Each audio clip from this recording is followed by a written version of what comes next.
Last week I was in Washington, D.C. To attend the Academy of Catholic Theology meeting. Our general topic was the Trinity, and they asked me to give a paper. So I chose as my topic one of my great theological heroes, St. Irenaeus of Lyon. St. Irenaeus was one of the most important and one of the earliest of the church fathers. He was born probably around the year 120 or 125 on the coast of present-day Turkey. It was Asia Minor in those days. He was a disciple of St. Polycarp, who in turn had been a disciple of John the Evangelist. So Irenaeus is very close to apostolic times. He wandered eventually out of the east to Rome and then up to Lyon in present-day southern France. He became the bishop of Lyon after the previous bishop had been martyred. And most likely Irenaeus himself was martyred around the year 200.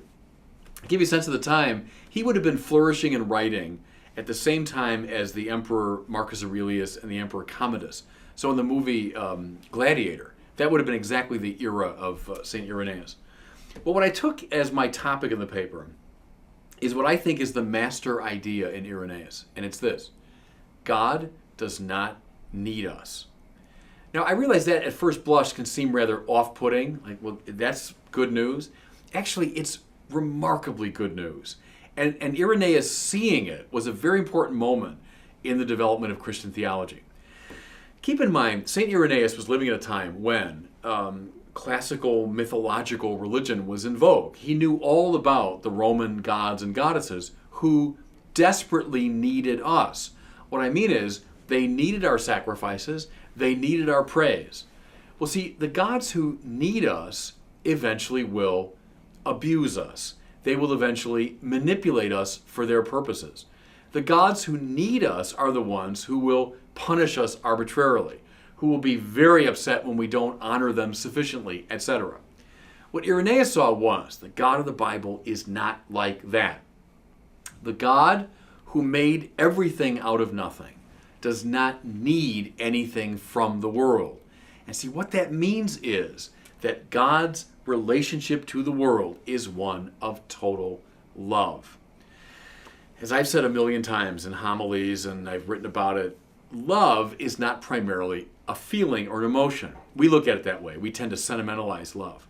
But love is an act of the will.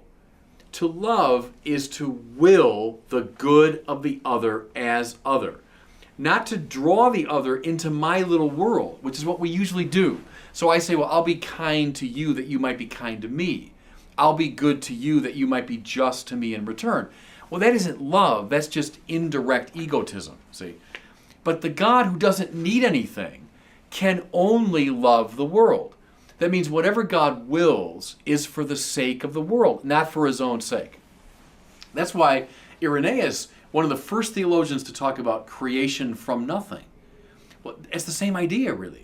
If God doesn't need anything to create, that means the entire act of creation is an act of generous love. Okay, I would argue that all of Irenaeus' theology flows from this basic insight. Why does God create?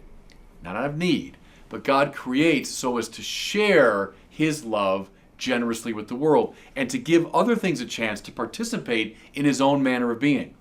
He loves the image of God, the artist. So God makes the world the way an artist creates a canvas.